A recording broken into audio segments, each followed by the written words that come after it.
방송과 통신정책을 총괄하는 신임 방송통신위원장에 일찌감치 내정설이 있었던 이동관 대통령 대외협력특보가 지명됐습니다.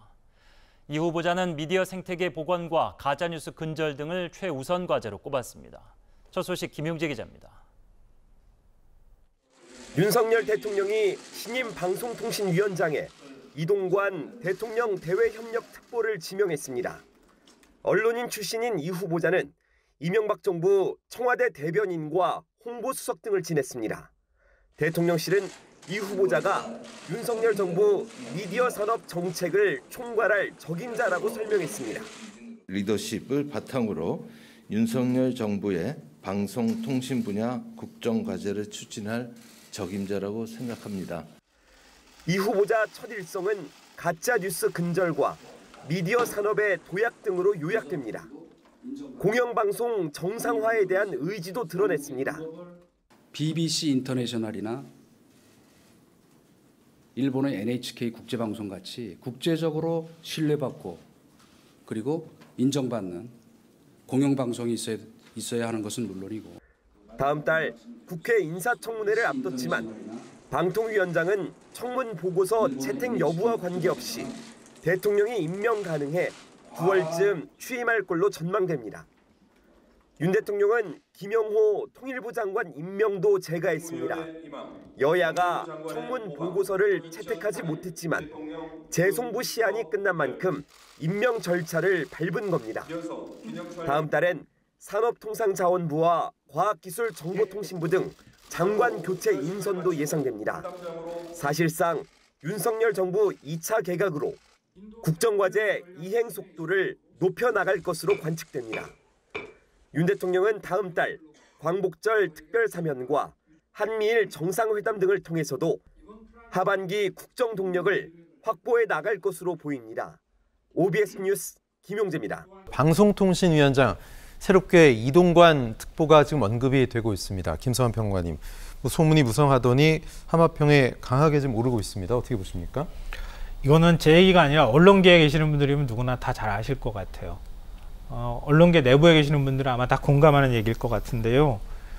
이명박 정부 들어서서 방송 장악 시도, 언론 장악 시도가 있었다고 일반적으로 언론계에서 평가합니다. 그리고 당시에 방통위원장이 최시중 방통대군이라고 불렸죠. 네. 방송통신위원장을 통해서 언론을 장악하는 이런 과정들이 있었고요. 그리고 청와대에는 청와대 대변인과 홍보수석을 지냈던 이동관 전 수석이 있었습니다. 그래서 그 당시에 이명박 정부의 언론 장악 시나리오를 주도했던 당사자로 지목됐던 인물입니다. 이 두 정권이 바뀌고 난 다음에 다시 흘러간 옛 노래같이 취급됐던 사람이 다시 등장해서 방통위원장이 된다고 합니다. 이걸 누가 납득할 수 있겠습니까? 그리고 이명박 정부의 언론 장악 시나리오가 다시 시작될 것이다 라고 하는 얘기를 언론계에서 안 할 수가 있을까요? 예. 그런 생각 들고요. 2009년 12월 14일 국정원이 라디오 시사 프로 편파 방송 실태 및 고려사항이란 제목의 문건을 작성합니다. 그 문건을 보고한 당사자가 홍보수석이라고 거기에 적시돼 있어요. 그 당시 홍보수석이 이동관 홍보수석이었어요. 거기 안에 들어가 있던 내용이요, 이른바 방송계 블랙리스트에 대한 내용이었어요. 연예인들 블랙리스트 내용도 들어가 있었고요. 그 블랙리스트 중에 한 사람도 여기 방송에서 지금 하고 있습니다. 그게 바로 저이기도 합니다. 네. 그랬던 당사자입니다. 그 다음부터 시사 프로그램에서 모두 다 정리되는 과정들을 제가 직접 몸으로 겪었습니다. 그랬던 당사자가 지금 다시 방통위원장으로 오겠다는 겁니다. 방통위원장으로 보내는 목적은 너무 뚜렷해서 제가 굳이 설명드리지 않아도 아실 분들이 많을 거라고 생각합니다. KBS, MBC. 지금 이관섭 아까 국정기획수석 말씀드렸지만 언론계 운동장이 기울어졌다면서요. 그래서 윤석열 대통령 지지율이 안 오른다고 최근에 얘기를 했잖아요. 그러니까 그런 인식이 그대로 투영되는 거라고 생각해요. 지상파 방송사 아마 제가 볼 때는 제 시나리오가 거의 100% 맞을 거라고 저는 생각하지만 MBC나 박문진 이사나 아니면 KBS 이사진 교체하고 사장 교체하려고 덤빌 겁니다. 그리고 내년 총선 전까지 최대한 국민의힘이나 윤석열 정부에 유리한 방향으로 언론 지형을 만들려고 저는 시도할 거라고 생각해요. 근데 굉장히 웃기는 건 뭐냐면요. 대통령실에서도 언론 판이 기울어져 있다 그러잖아요. 우리한테 불리하게 돼 있다 그러는데 네. 민주당도 불리하게 돼 있다 그래요. 그럼 대한민국 언론은 중립적인 건가요? 아니면은 어떻게 언론 지형이라고 하는 게 뭐 골짜기처럼 생긴 것도 아니고 서로 다 이렇게 불리하다고 하면 도대체 우리나라 언론은 어디가 있는지 잘 모르겠어요. 네. 근데 어찌됐든 이런 방송 장악 시나리오가 내년 총선에 맞춰서 착착 진행 중이다. 굉장히 우려스럽다. 또 옛날 같은 또 그 잘못된 버릇, 블랙리스트 얘기가 또 나오지 않을까. 시민단체 감사했다는 얘기 나오면서 노조 지금 탄압 얘기 나오는데 이명박 정부 시즌2가 다시 시작됐다. 예. 이렇게 생각합니다. 적정성, 뭐 자격 논란을 떠나서 일단 아들 학폭 문제가 좀 있습니다. 지금 정순신 전 국가수사본부장이 이 문제로 낙마를 했는데 윤 대통령이 그럼에도 불구하고 이동관 특보를 낙점하는 분위기, 이거 뭐라고 보십니까? 보수파 쪽에서 봤을 때는 방송통신 환경이 본인들에게 좋지 않다라고 생각을 하는 것 같아요. 네. 그래서 끊임없이 몇 달 전부터 국민의힘과 또한 국민의힘을 지지하는 뭐 공정 언론 시민연대 뭐 이런 쪽에서는 계속해서 뭐 KBS라든지 MBC라든지 뭐 이런 방송들을 모니터링을 강화하면서 예. 패널 성향에 대해서 진행자의 성향에 대해서 계속적으로 문제 제기를 하고 있죠. 그러한 것들을 명분으로 삼아서 새로운 방송통신위원장이 예전에 그 일도 해봤으니까 방송을 좀 보수파 쪽에 또한 대통령 쪽에 유리한 환경을 조성하는 여러 가지 기반을 잘 마련할 수 있다라고 생각한 것이 아닌가라는 생각이 좀 들어요. 그런데 이동관 전 수석, 지금 대통령실 대외협력 특보죠. 네. 이분이 과연 제대로 된 방송통신위원장으로서의 역할을 할 수가 있을까라는 부분에 대해서는 저도 심히 걱정되고 우려스러운 부분이 많다. 왜냐하면은 방송통신위원회가 할 수 있는 일은 가장 큰 목적이 뭐냐면 방송과 통신의 자유, 공정성, 공익성을 높여서 국민의 권익 보호와 공공복리 증진에 이바지한다라는 것이 설립 목적이에요. 근데 지금 과연 이동관 특보가 이러한 일을 할 수 있을 것이냐, 정권의 눈치 보지 않고 여야 눈치 보지 않고 객관적으로 정치적인 중립을 갖고 이렇게 방송통신 진흥을 위해서 잘할 수 있을 것이냐, 그렇지 않을 것 같아요. 네. 여러 가지로 방송을 장악하는데 본인의 여러 가지 실력과 노하우를 발휘할 것 같다라는 좀 생각이 듭니다. 이런 비판을 하면서도 저도 좀 겁이 나요. 왜냐하면 이런 것들이 다 이제 좋은 글씨가 돼가지고 자, 장성철도 이제 뭐 정리해라 뭐 이럴 수가 있잖아요. 그래도 할 말은 좀 해야 되겠습니다. 네. 이동관 수석 아들 학폭 문제가 전 심각하다고 보여져요. 네. 왜냐하면은 인권위에 피해 학생 2명이 진정서를 냈어요. 네. 그 진정서 내용을 제가 쭉 읽어보고 들어봤더니 상당히 좀 심각한 수준이더라고요. 학폭을 행사한 그 이동관 수석의 아들이 4-5명에게 학폭을 지속적으로 했고 그 중에 2명이 진정서를 냈습니다. 거기 내용을 보면 상당히 안 좋은 게 뭐냐면 내가 너를 안 때릴 테니까 네가 가서 쟤를 때려, 이런 것도 있는 거예요. 네. 그러니까 이게 과연 당사자들끼리 합의했으니까 이 학폭 문제는 해결됐어, 끝났어, 그럴 것 같진 않아요. 그 이후에 국회에서도 여러 문제를 좀 삼으려고 했었는데 문제 삼는 일들이 조금 뭐 적절하지 않다라고 생각을 했는지, 아니면 학교 측에서 또한 피해자 학생이 적극적인 문제 제기를 안 한 것인지 저희들로서는 알 수 없지만, 인권위 진정서가 만약 이동관 특보가 방통위원장으로 지명을 받고 청문회를 하게 되면 야당 의원들이 가만히 있지 않을 거 아니에요. 청문회 2번 해야 되잖아요. 네. 예. 그러면은 그 인권위 진정서를 쭉 읽어주기만 해도 되게 좀 경악스럽더라고요. 예. 근데 만약에 학폭을 당한 피해자가 또 여러 가지 뭐 증인으로 나와서 네. 본인이 당했던 얘기를 말을 하면 과연 이것이 청문회에 통과될 수 있을까? 여론도 달라진다. 통과되더라도 국민들이 과연 용납할 수 있을까? 그런 좀 생각이 들더라고요. 이동관 방송통신위원장 후보자가 인사청문 준비에 들어갔습니다. 이 후보자는 언론은 장악될 수도 없고 장악해서도 안 된다며 자신은 절대 언론 장악과는 무관하다고 주장했는데 야당 반발은 여전합니다. 최진만 기자입니다.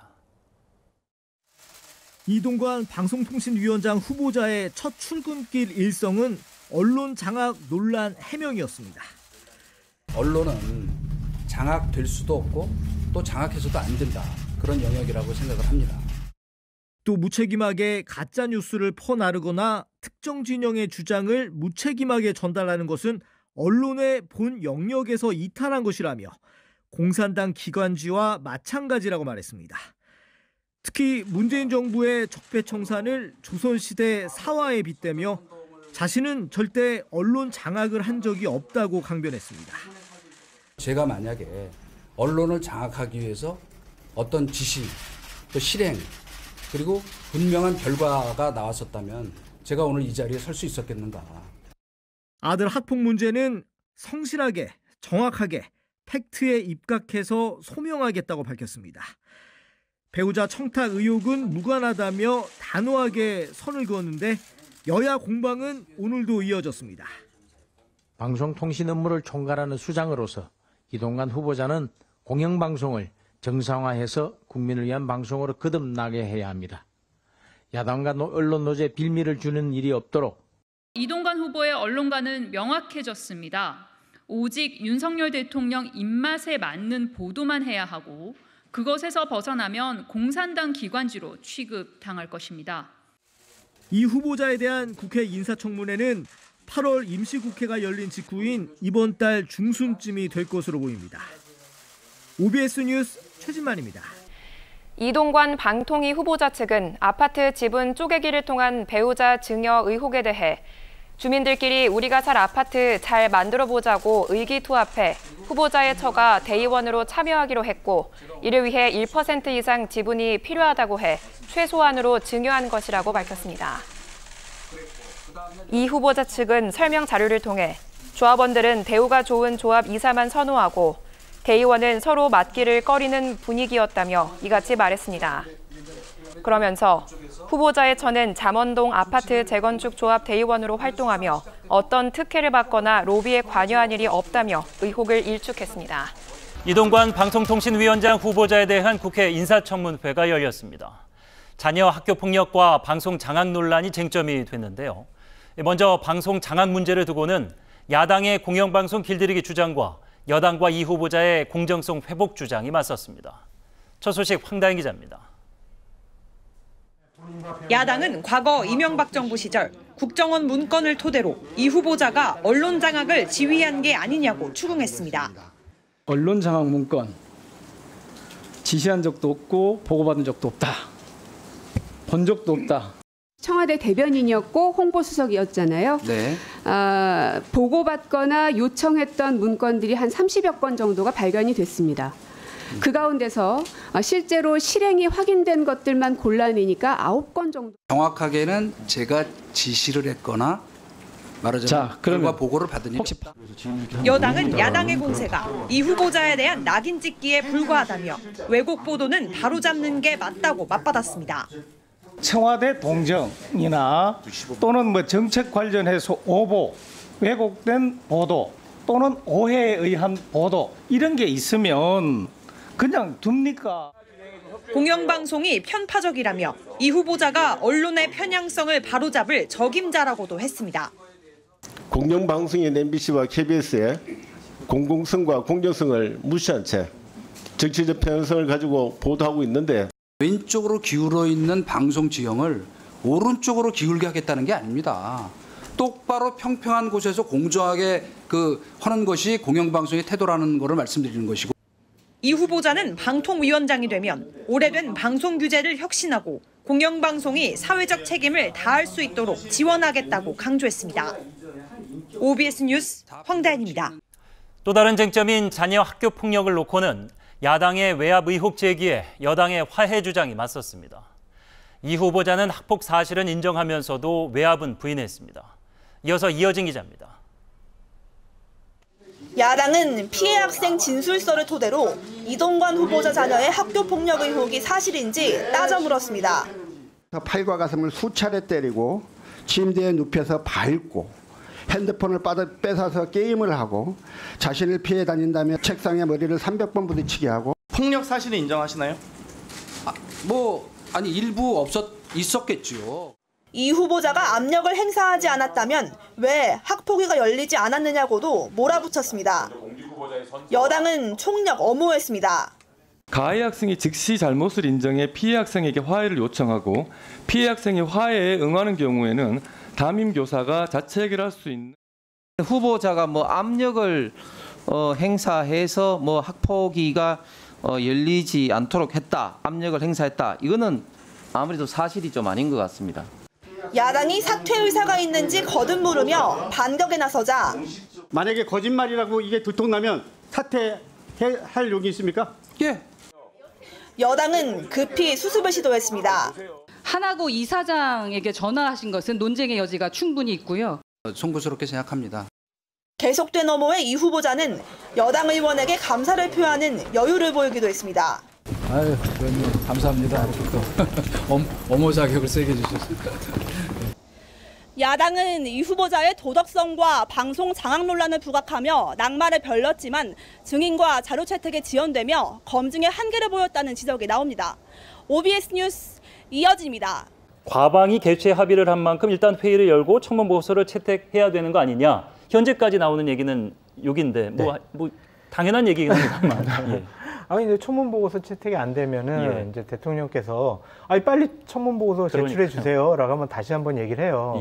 그래서 아마 일주일 정도인가요? 그때까지 기다렸다가 되겠죠? 청문 보고서 없이 그냥 임명을 강행할 것 같아요. 지금까지 계속 그러고 있으니까 그렇다면은 대략 장관급 후보자로서는 윤석열 정권 들어서 17번째 그 청문 보고서 없이 그냥 강행 임명하는 것이다라고 보여지는데. 그냥 원래 그럴 것 같았어요. 어떠한 논란이라든지 의혹이라든지 혐의에 대해서 명확한 해소나 해명이 없더라도 그냥 이동관 방통위원장 임명 이거는 그냥 예정된 결과였다. 그렇게 보여집니다. 그래서 국회 논의 과정이라든지 뭐 청문회가 과연 이게 필요한 것이냐 뭐 그런 생각도 좀 들어요.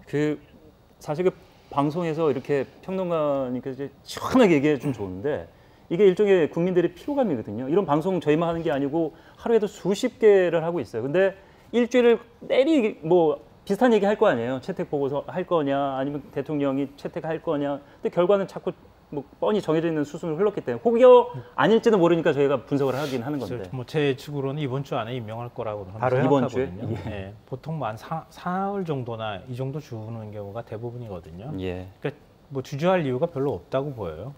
이미 예정돼 있던 거다 이렇게 얘기를 하셨는데 그렇게 보이는 거 아닙니까?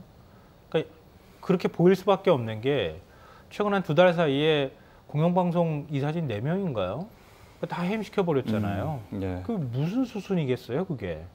그러니까 이동관 방통위원장 만들고 난 다음에 곧바로 새 사장 임명하겠다는 뜻이에요. 그러니까 기존에 있는 사장 해임시키고 그러니까 본인이 해임시키지는 못하거든요. 그러니까 이사진 개편해서 이사진이 해임시키고 난 다음에 본인이 절차대로 해서 방송사 자기 입맛에 맞는 사람을 임명하겠다는 뜻으로 보이는 거 아닙니까? 그러니까 주저할 이유가 별로 없어 보인다 이렇게 보이는데요. 근데 많은 글쎄요, 어느 정도 동의하시는 분들이 있을지 모르겠는데요. 언론계에서도 이동관이라는 사람이 어떤 사람인지 아는 기자들이 중견급 이상 기자들은 많이 알 거라고 저는 생각해요. 김성환 평론가도 기자 출신이시기 때문에 잘 아시잖아요. 그러니까 자기 얘기들을 잘 못하는 거잖아요. 그래서 다 얘기 못하고 있다 이렇게 생각하는데요.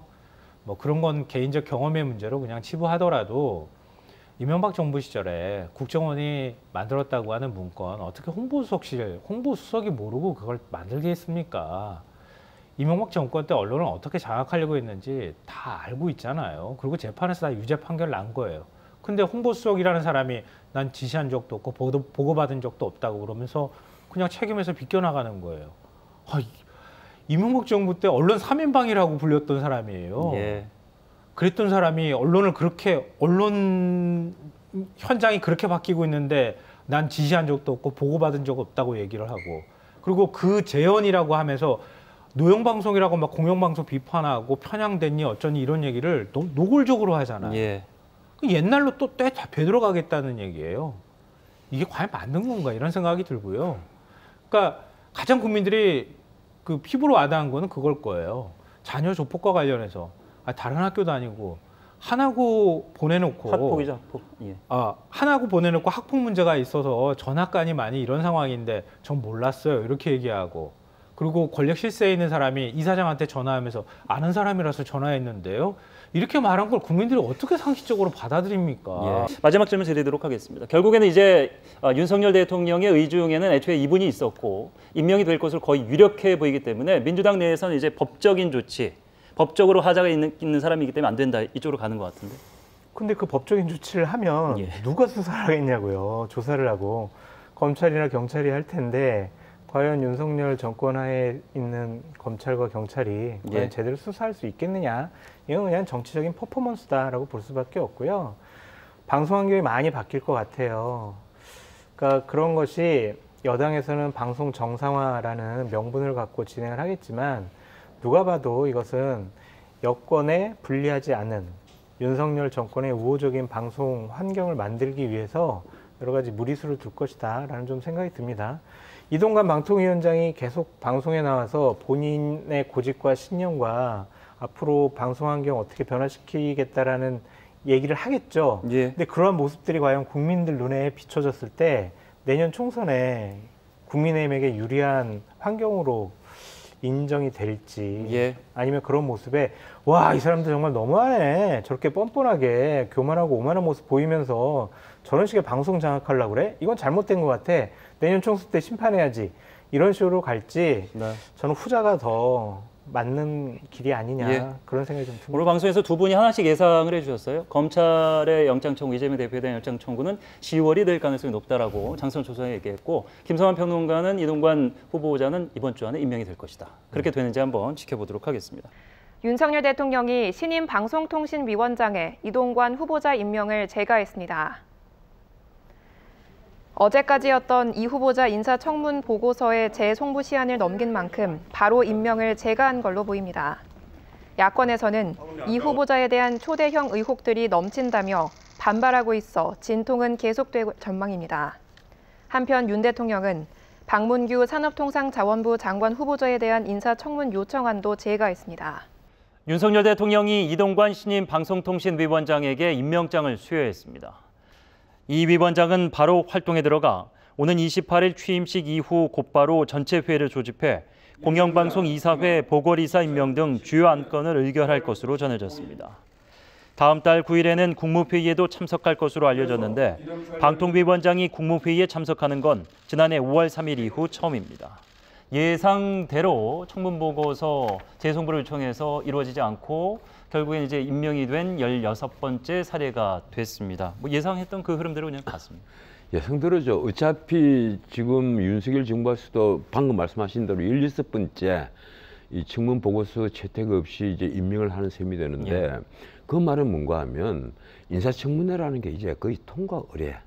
그 쉽게 말하면 야당의 공격으로 얼마나 더 망신을 많이 주느냐 하는 그 문제만 있고 그리고 우리 국민들도 그렇게 알고 있어요. 얼마나 더 그 짜릿짜릿한 그런 지지분한 내용들을 많이 보게 되느냐. 그런데 사실 이번에 이동관 후보자의 경우에는 그렇게 짜릿짜릿한 문제도 많이 안 나왔어요. 뭐 학폭 문제는 널리 알려져가 있고 그 학폭 문제를 어떻게 무마했느냐 하는 문제도 언론도 별로 관심을 많이 안 가진 것 같아요. 제가 오히려 이제 한참 전에 사전에 검증을 받아버린 사전에 그 이미 다 나와버렸으니까 김 빠진 맥주가 돼버렸단 말이에요. 그리고 이 언론 탄압 문제는 MB 정부 시절의 문제인데 그 뚜렷한 증거도 드러나지 않았던 것 같고 특히 인사청탁 문제는 그렇습니다. 그건 YTN에서 오히려 이 판결문이 있는데도 뭔가를 잘못 알고 오보를 낸 것 아니냐. 쉽게 말하면 돈은 즉시 돌려줬는데 그 즉시 돌려주지 않은 것으로 그 얘기를 했단 말이에요. 나중에 문제가 돼서 돌려준 것처럼 돼서 거꾸로 지금 손해배상 그 소송을 하고 그리고 형사 고소까지 하는 것이거든요. 그리고 세금 탈루 문제도 언론 기사를 보면 뭔가 명확한 게 없어요. 그래서 야당에서는 이 부적격 그 보고서를 들고 그 대통령실까지 가면서 이거 뭐 엄청난 거다. 이동관 씨의 그 아나무인을 이 대통령만 모르는 것 아니냐 이런 식으로 공격을 했는데 제가 보기로는 야당에서 이 뭔가 확실한 스모킹건 하나 챙기지를 못했다. 야당 위원들 면면들 보면요 그동안에 야당의 스피커들은 거기 다 있습니다. 그 깜짝 놀랐어요. 과방위가 이 법사위보다 더 대단한 그 위원회 같이 보인다. 이 야당의 스피커들을 입들이 다 모여 있는 거예요. 그런데 야당에서 그렇게 이동관 후보자를 공격을 했는데 결과적으로 보면 뭐 뚜렷한 성과가 없다. 이 제가 보기에 진짜 문제가 뭔가 하면요. 야당은 지금 방송 환경이 과연 편파적이냐 아니냐에 대해서 얘기를 못 하고 있는 거예요. 지금 집권 여당 그리고 보수 쪽 그 많은 인사들은 뭐 기울어진 눈가로 얘기를 하고 지금 방송이 너무 편파적이다. 아직까지 편파적이다. 한상혁 전 위원장이 그 왜 버텼겠느냐. 그럼 편파적인 방송 환경을 그대로 유지를 하기 위해서 버텼던 거다. 이런 주장을 하고 있단 말이에요. 그런데 그렇다 그러면 이동관 그 이제 후보자가 앞으로 공정한 환경으로 만든다. 그 말에 사실은 다들 이제 그 찬성을 해야 될 판인데 지금 야당이 하는 얘기는 가령 공정한 지금 환경을 이동관 후보자가 들어와서 앞으로 완전히 집권 여당 쪽에 기울어진 운동장으로 만들 것 아니냐 이런 주장을 해야 되잖아요. 근데 거기에 대한 말이 없는 거예요. 지금 방송 환경, 예컨대 아주 대표적인 KBS입니다. 지금 KBS를 중심으로 한 방송 환경, 심지어 수신료를 수신료 납부 거부 운동까지 벌어지고 있는 이 KBS 방송 환경이 과연 공정한 것이냐 여기에 대해서 나는 야당이 어떤 뚜렷한 근거를 가지고 만약에 정리를 했으면 문제가 좀 달라졌을 건데 거기에 대해서 야당이 전혀 대꾸를 제대로 못했다. 결과적으로 나는 야당이 명분을 잃었다고 봅니다. 돌아오는 9월에 이제 굵직한 이슈들이 많습니다. 이재명 대표의 영장 청구가 될 것인지, 기울어진 운동장이라고 얘기했던 방송 환경이 어떻게 변화될지 또 훈수를 통해서 계속해서 전해드리도록 하겠습니다. 전원책 변호사와 함께했습니다. 고맙습니다. 고맙습니다.